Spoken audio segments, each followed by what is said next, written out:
começar No último encontro, a gente começou a falar sobre orações subordinadas adverbiais, né? Então, a gente falou de duas, na classificação geral, a gente falou sobre duas delas. Só um minutinho.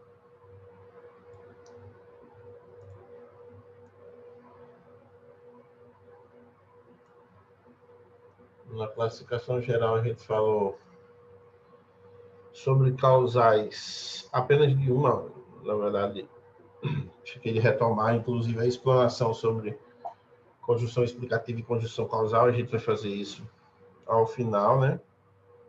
Melhor, a gente fez essa discussão, né? Mas eu vou retomá-la hoje, tá bom? Só relembrar alguns conceitos aqui, né? O primeiro, de período composto, tá certo? Que é, na verdade, um tópico frasal, tá certo? Que envolve a existência de duas ou mais orações, ou seja, dois ou mais verbos. A gente passa a chamar de orações adverbiais aquelas orações que têm relação com outra oração, e essa relação é uma relação meramente circunstancial, tá certo? De modificação, né? De atribuição de algumas circunstâncias a outros termos que estejam relacionados ou que estejam situados na oração principal, por exemplo. Essas circunstâncias, elas interferem discursivamente, né? No aspecto semântico, justamente porque elas acrescentam, né, um aspecto semântico, aquele elemento ao qual ele faz referência na oração principal, né, com o propósito de situacionar o leitor naquela condição, né, demonstrando uma causa, uma consequência, uma condição, uma concessão, uma finalidade, uma proporção, uma temporalidade, uma comparação ou uma conformatividade, tá certo? Cada um tem sua importância, cada um a gente já usa no cotidiano, tá certo? A gente talvez não tenha a inteira compreensão de que está usando e quando está usando, talvez a gente não tenha essa compreensão, porém a gente já faz uso dessas circunstâncias, tá bom? Então, são circunstâncias que, de certa forma, na produção de texto do Enem, elas acabam interferindo diretamente. Na composição, inclusive, de alguns parágrafos. Na introdução, a gente já faz uso dessa circunstância. Nos dois parágrafos intermediários do desenvolvimento, a gente faz uso dessas circunstâncias. Bom dia, Agda. E na conclusão, principalmente, a gente faz também uso dessas circunstâncias e de outras até, tá bom?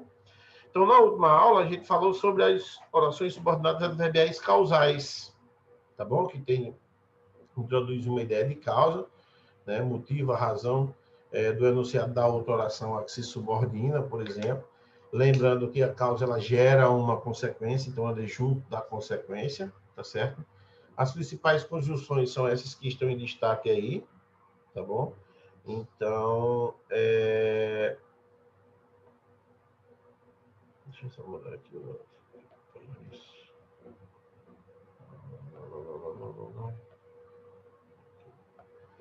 Então é isso. Então, a causal gera uma consequência, né? Observe essa informação aqui, sempre essa informação aqui no final, ó. Tá certo? Quando a oração é introduzida pela conjunção causal antecede a outra, é obrigatório o emprego da vírgula. É aquela história do posicionamento da oração subordinada para com a principal. A oração que funciona como termo, naturalmente ela aparece depois da oração principal, na ordem natural das coisas, na ordem natural da gramática, tá certo? Se a gente interfere nessa ordem, se a gente traz para antes, então é essencial que utilizemos a vírgula, tá? Como foi utilizado aqui, ó. Tá bom? A oração subordinada adverbial causal veio antes, então depois veio a oração principal, portanto, neste caso, foi essencial o uso da vírgula, tá bom? As consecutivas, que andam junto com as causais, né, indicam uma consequência, tá bom? As conjunções são que, de modo que, de maneira que, de sorte que, por exemplo, tá bom? introduzem o efeito de consequência do fato expresso no enunciado da outra oração a que se subordina. Essa oração ela é muito utilizada na produção de texto do Enem, quando você vai elencar as causas e consequências, né? As causas e consequências daquele problema social com o qual você apresentou uma tese. É comum que você apresente uma estrutura que envolva orações subordinadas adverbiais, tanto causais como consecutivas, tá certo? Essas conjunções que introduzem a oração subordinada adverbial causal, geralmente elas vêm calçadas por uma palavra denotativa, auxiliada, ó. Tá vendo? Ó? Por uma palavra denotativa, tá certo? Justamente para enfatizar a ideia de consequência, né? Ela é utilizada na causa, as palavras denotativas vão estar no meio da causa, justamente para gerar a intensidade, a intensificação, né, enfática da consequência. Por exemplo, ele é tão generoso que nos comove. Tá certo? Eu poderia simplesmente dizer que ele é generoso que nos comove. Que supostamente vai ter ali, supostamente não, vai ter ali a relação de causa e consequência. Ele é generoso que gera uma comoção. Tá bom? Só que aí ele faz uso desse tom justamente porque qualquer um poderia ser generoso. Tá certo? Então, o tom generoso é um intensificador, digamos assim, dessa característica, para que essa intensificação gere uma consequência, tá bom? Então, não é simplesmente o fato de ser generoso, mas a intensificação dessa... O quanto ele é generoso é que gera essa comoção, tá bom? Sua fome era tanta que devorou a casca. Então, a mesma coisa acontece aqui, ó. Então, estas duas orações, elas vão ser encaradas como orações subordinadas adverbiais consecutivas, justamente por representarem resultados das causas que estão na oração principal. Então, na oração principal, nós temos duas causas. Primeiro, o fato dele ser tão generoso gera um resultado, gera uma consequência, está lá, que nos comove. Segundo, sua fome era tanta que também gerou um resultado, devorou a casca também. Então, orações subordinadas adverbiais consecutivas. Orações pelo fato de ter verbo, subordinadas pelo fato de se representarem um termo da principal. Adverbial, porque esse termo ele tem função adverbial, ou seja, atribui uma circunstância a algo que está lá na oração principal. E consecutivo, porque gera uma consequência, gera um resultado. Tá bom? Então, ó, essa informação aqui, essa observação que aparece depois aqui, ela revela justamente aquilo que eu disse antes de a palavra denotativa aparecer na causa. A oração anterior normalmente apresenta um termo intensificador. Tá certo? Os termos intensificadores são conhecidos como palavras denotativas. Quando a gente estudou advérbio, a gente estudou sobre essas palavras denotativas. Depois do advérbio, a gente estudou elas. São palavras que elas não têm uma classe gramatical definida, tá certo? E até tem, às vezes funciona como advérbio, às vezes não, tá bom? Mas que se aproxima muito da ideia do advérbio. Elas funcionam para flexão de grau, né? São intensificadores de flexão de grau, tá certo? E são elementos que estão associados a geralmente intensificação, para mais, para menos, tá bom? É muito comum, ok? Aquele mais que, menos que, tá certo? Tão quanto, tá bom? Então, essas construções aí. As condicionais, como o próprio nome diz, indicam uma condição. As principais conjunções são essas, ó, se, caso, contanto, contanto que, desde que, a menos que, salvo se, exceto se, sem que, introduzir uma condição necessária para que se realize ou deixe de se realizar o que se declara a oração a que se subordina. A causa, ela meio que precede a relação de... Perdão. A condição, ela meio que precede a relação de causa e consequência. Por exemplo, soltei a caneta caiu. Soltei causa, caí consequência. Mas ela só cai se eu soltar. Então, ó, a condição, na verdade, ela antecede a relação de causa e consequência. Se eu soltar, ela cai. Então, se isso acontecer, vai haver uma consequência. Então, a realização da causa e da consequência depende muito da condição, certo? A condição ela é um ambiente fértil para a realização da causa e da consequência nesse caso. Então, ó, caso você se case, convide-me para a festa. Então, nós temos aqui, ó, oração principal, né?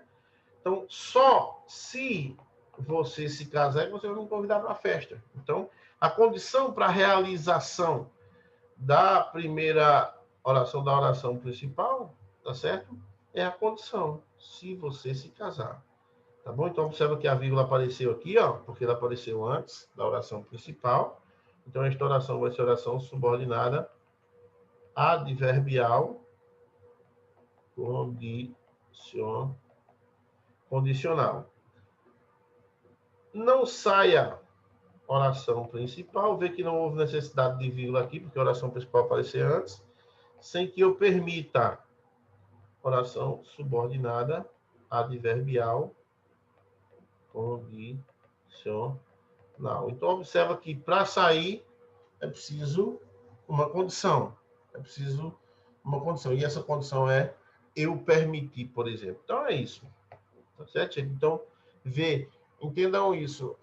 A relação a condição, ela precede uma relação de causa e consequência. E aí, quando você estiver produzindo a redação do Enem, por exemplo, e que você vai elaborar essa causa e essa consequência no contexto discursivo, tá bom? Então, observa que o operador argumentativo que você vai utilizar antes da causa e consequência pode ser um se, pode ser um caso, pode ser um contanto que, pode ser um desde que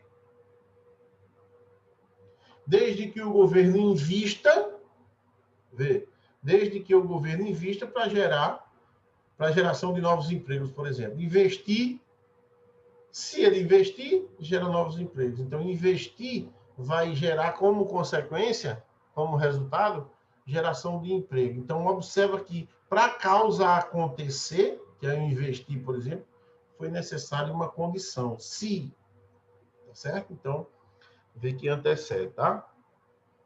As concessivas indicam uma concessão, tá bom? São as conjunções desse tipo de circunstância, embora, se bem que, mesmo que, ainda bem que, apesar de, introduzem um obstáculo real ou suposto que não impedirá ou modificará a declaração da oração a que se subordina. Para a argumentação, a concessão ela é super, digamos assim, ela dá uma valorizada absurda. Tá? Ela dá uma valorizada absurda. É a falsa ideia da oposição, que não existe oposição numa concessão. Né? A gente cria a ideia de que ela aproxima da ideia do mas. Na verdade, não aproxima a ideia do mas, não aproxima a ideia da adversidade.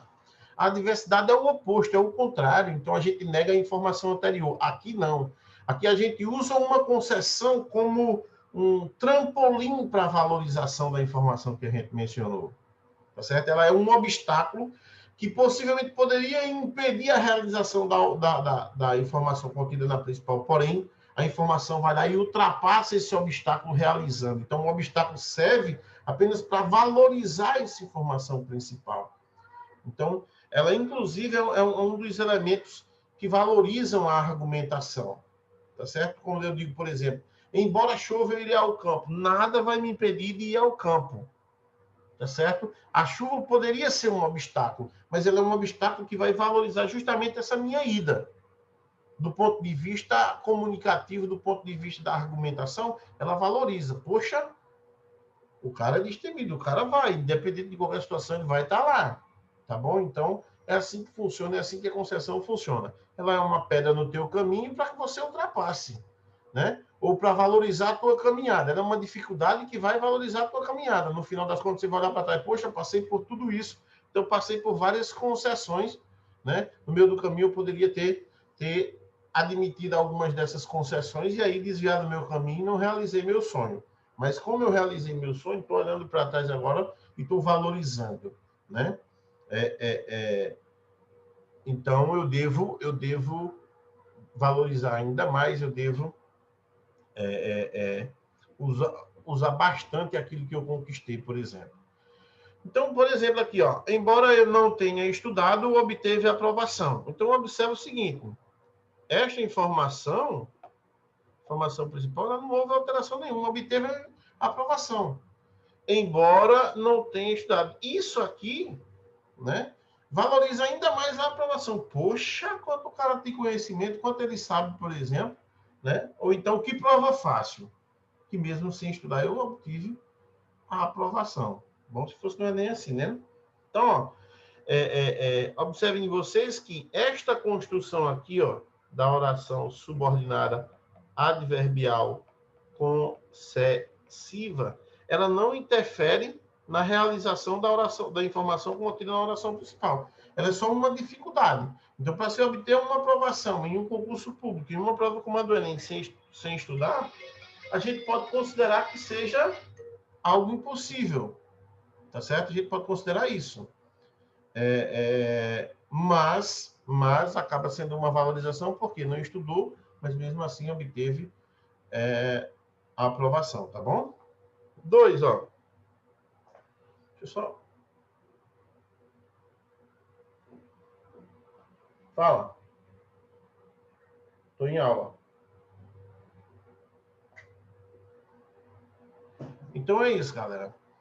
Ó, a transposição sairá, ainda que seja contra a vontade de todos. Então, observa aqui, ó. Esta informação aqui, ela vai se realizar, ó. Tá certo? Ó? Ela vai se realizar. Tá bom? Não importando, certo? Não importando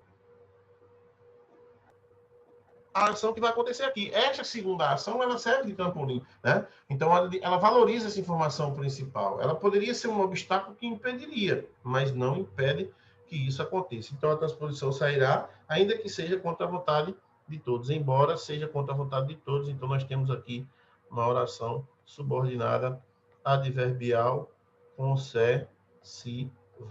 Lembro, não confundir concessiva com adversativa, tá? A concessiva, ela não nega a informação anterior, ela valoriza. Ela é um obstáculo que não impede a realização da oração principal. A adversativa, ela não só impede a realização da primeira informação, como ela mostra o caminho oposto, o contrário. Então, ela nega a informação anterior. Então, mal utilizada numa redação, por exemplo, a conjunção adversativa, quando não representa um contraponto, uma refutação de uma ideia, por exemplo, ela nega tudo o que foi dito anteriormente. Se você não utilizar coerentemente, você, com perdão da expressão, você desdiz o que você falou anteriormente, ou seja, você acaba com o seu texto. Tá bom? Então, tome muito cuidado. Que ela sirva, que o uso dessa condição adversativa sirva apenas para você mostrar o oposto, mostrar o outro lado, o contraditório, a adversidade, porque isso é uma construção que valoriza também, né? Principalmente para quem está corrigindo, vai perceber que você não conhece apenas o lado positivo como o negativo, tá? A mesma coisa serve aqui para a questão da conjunção, né? Como foi dito antes, ó. Tanto que está aqui, ó, separado por vírgula, né? Se a oração principal vem depois da subordinada, usa a vírgula, tá? A conjunção final, ou a oração subordinada adverbial final, né? Indica a finalidade, traz como conjunção as estruturas a fim de que, para que. A própria conjunção para, ela já te dá um norte semântico dessa ideia de finalidade.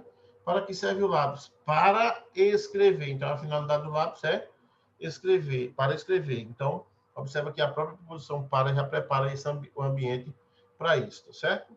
Então, ó, introduz a intenção, o objetivo, a finalidade do pensamento expresso na oração a que se subordina, né? Então, ó, vim aqui com um propósito, com uma finalidade. Qual foi? A fim de que você me explique essa história direito. Então, eu tenho oração principal, aqui eu vou ter oração subordinada adverbial final. Essa é bem prática, tá?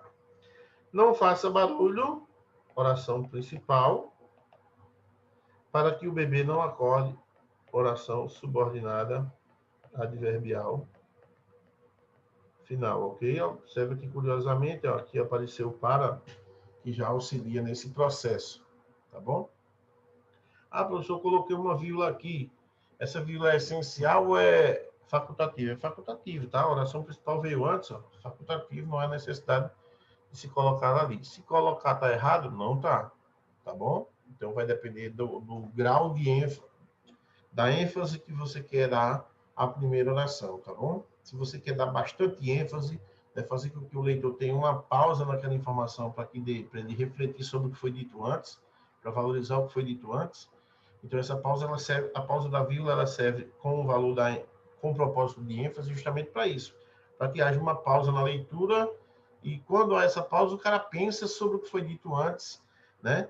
E dá a devida atenção ao que vem depois, que é justamente depois dessa pausa que tem uma explicação, que tem uma refutação, que tem uma causa, que tem uma consequência, por aí vai, tá bom? Proporcionais, tá certo? Indica proporcionalidade, ideia de proporcionalidade. As principais conjunções são a proporção que, a medida que, quanto mais, aí no caso auxiliado pelo que. Introduzem um fato que aumenta ou diminui na mesma proporção daquele que se declara na oração a que se subordina. História e literatura, por exemplo, criam, na verdade, uma ordem cronológica proporcional. A história relata os fatos, a literatura conta esses fatos de maneira artística, tá certo? Na mesma linha, a mesma proporção, na mesma direção, ok? Então, para a gente entender bem o que significa proporcionalidade, é a realização de uma ação concomitante à outra, na mesma proporção da outra, no mesmo tamanho da outra. Ou mais, ou uma para mais, uma para menos, criando uma ideia de relativização, né? Isso também é possível, tá bom? Então, ó, quanto mais rezo, mais me aparecem as assombrações. Estou em aula, Fela.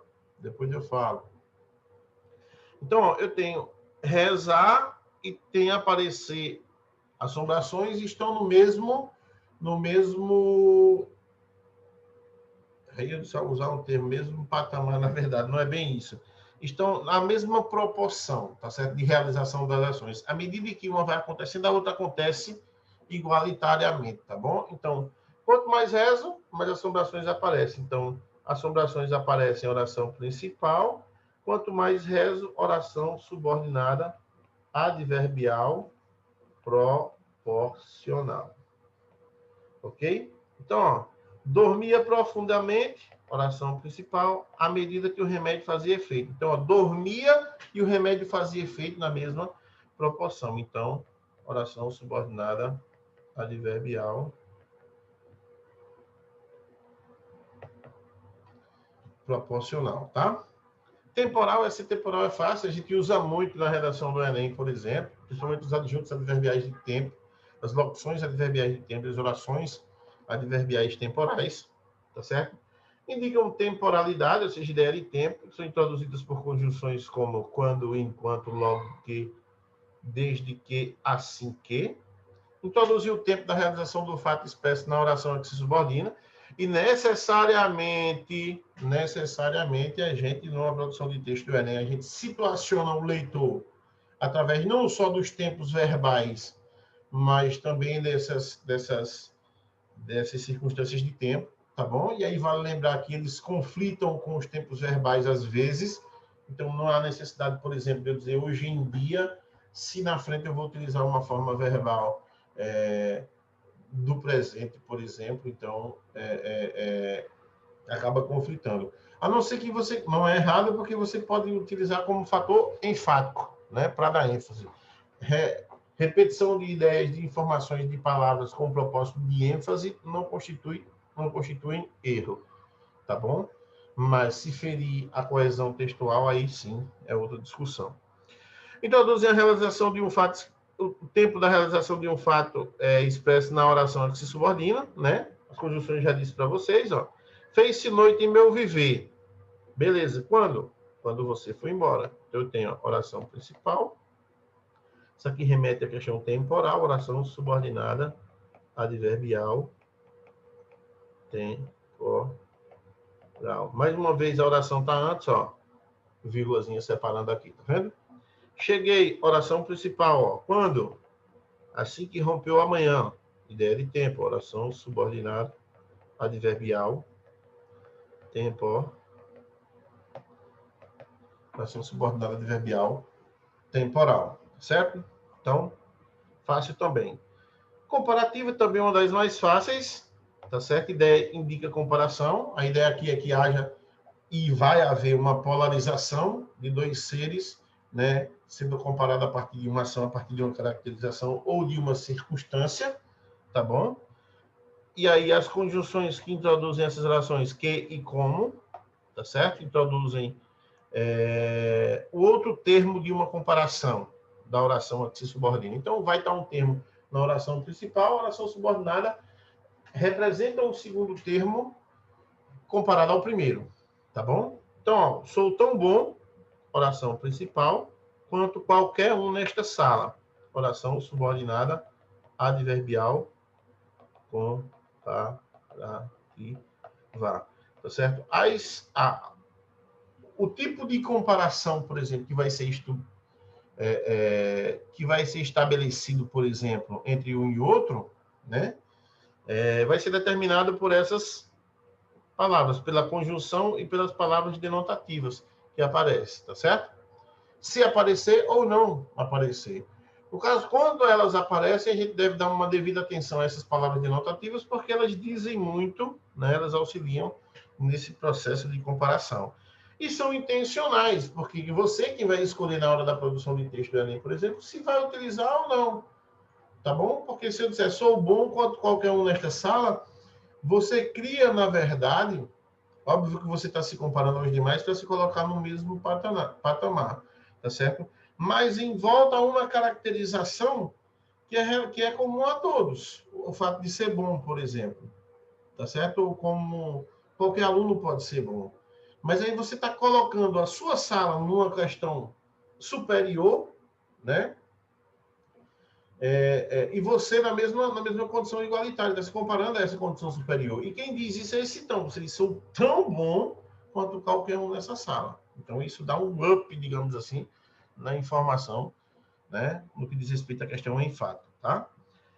Ele dorme como um urso, então a oração principal e aqui a oração subordinada adverbial comparativa. Curiosamente, se você observar, nas duas orações nós não temos verbo. Nas duas orações subordinadas nós não temos verbo. Tá? É normal que isso aconteça em circunstâncias comparativas, em situações comparativas. É normal, por uma questão de coesão textual até. Para que não haja repetição de uma ideia. Observa que a segunda informação, ela representa, na verdade, uma comparação com um fato acontecido na primeira oração. Tá bom? Sendo assim, o que acontece?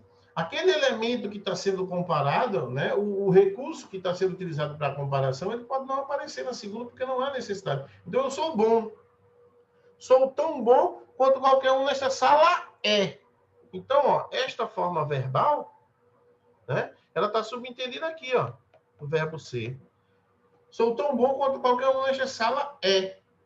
Qualquer um nessa sala é bom, é tão bom quanto eu sou.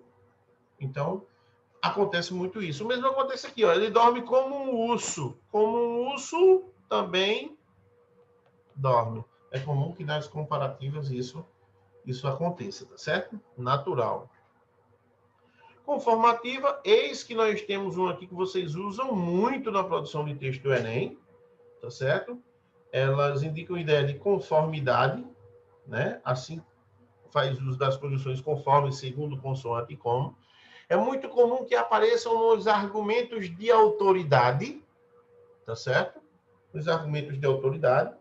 Essa conformidade, essa ideia de conformidade, ela tem muito a ver com o padrão, com o modelo pré-estabelecido e você vai seguir conforme aquele modelo, tá certo? Então, quando você segue um padrão, segue um modelo, se adequa a ele, você está sendo consoante, digamos assim. Você agiu conforme. Agiu conforme a Bíblia, agiu segundo a Bíblia, agiu segundo os direitos constitucionais, agiu segundo o Código Nacional de Trânsito. Então, todas essas construções, elas apresentam estruturas conformativas. tá? Por exemplo, fiz o bolo, oração principal, tá certo? Conforme ensina a receita. Aqui, ó, o modelo pré-estabelecido, a regra seria a receita, né? Que é o padrão, ó, o conforme, ó, oração subordinada adverbial conformativa. Por exemplo, quando você cria aquelas construções lá, segundo Freud, segundo não sei quem, conforme fulano de tal, então você está, na verdade, utilizando uma estrutura conformativa. Então, para a elaboração do teu argumento de autoridade na produção do texto do Enem, você está utilizando uma estrutura como essa. Tá certo? Então, o padrão é o conhecimento desses sociólogos, desses filósofos, por exemplo.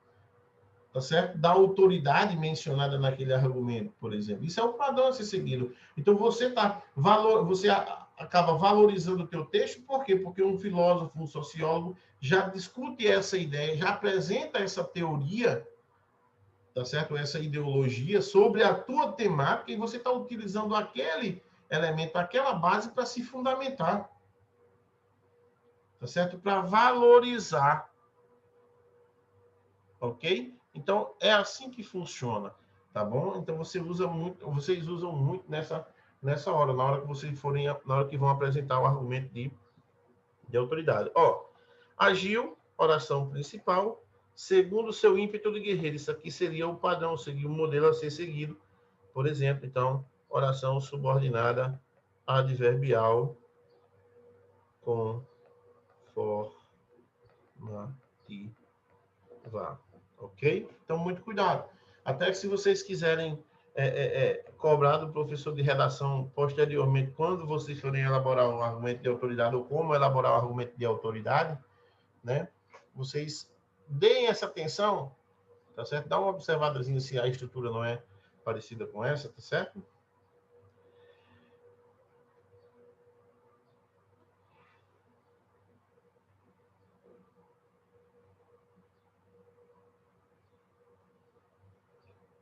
Bom, galera. Então, ó, a gente está repetindo a informação aqui, ó. Com isso, a gente encerra esta classificação. Deixa eu ver se foram as 1, 2, 3, 4, 5, 6, 7, 8, 9. Exato. Então, a gente completa esse estudo, tá certo? No nosso próximo encontro, a gente falta aí 5 minutinhos. Eu vou já antecipar aqui só algumas coisas. A gente vai começar a tratar sobre orações reduzidas, essas mesmas orações, só que aqui a gente vai envolver as orações substantivas,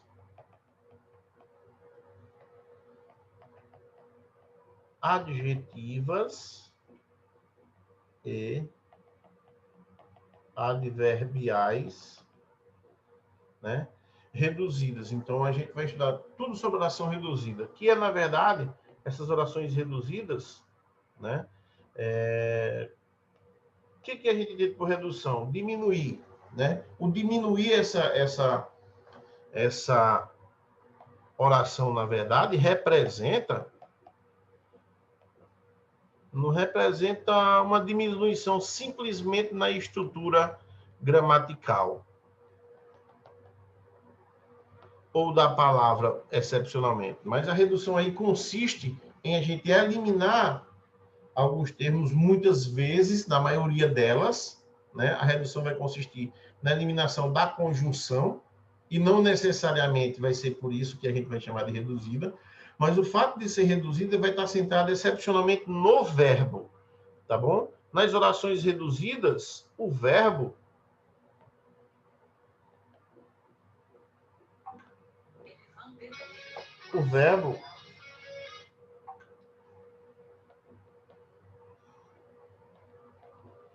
ele está numa das formas nominais.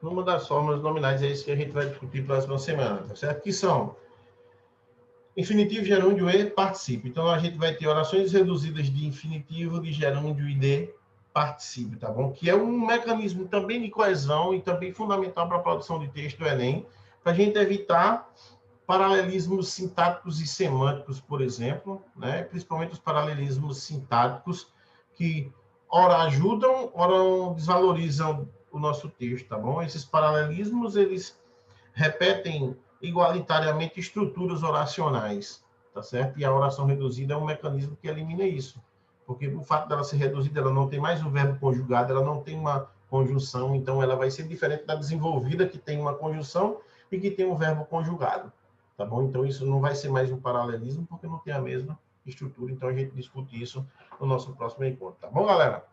Então, com isso, eu finalizo por aqui, né? Um abração para todos. Deixa aqui a ideia de que quem tiver algum questionamento, alguma dúvida, pode fazê-lo no privado ou me marcando aí no grupo, tá bom? Para que eu receba a notificação, certo? O número de alunos das aulas tem diminuído muito terceiro ano, viu, gente? Embora eu sempre diga, ó, que eu estou usando o termo, ó, embora eu sempre diga que se tiver um aluno eu vou dar aula do mesmo jeito, tá entendendo? Mas seria interessante, principalmente terceiro ano, que a participação fosse mais massiva, tá bom? Às vezes assim eu vou fazer uma cobrança depois no grupo, pedir para a Meridiane fazer aos pais, tá certo? Então é isso. Um abração para todos, fiquem com Deus, se cuidem. Até o nosso próximo encontro, tá certo? Fui, gente. Tchau.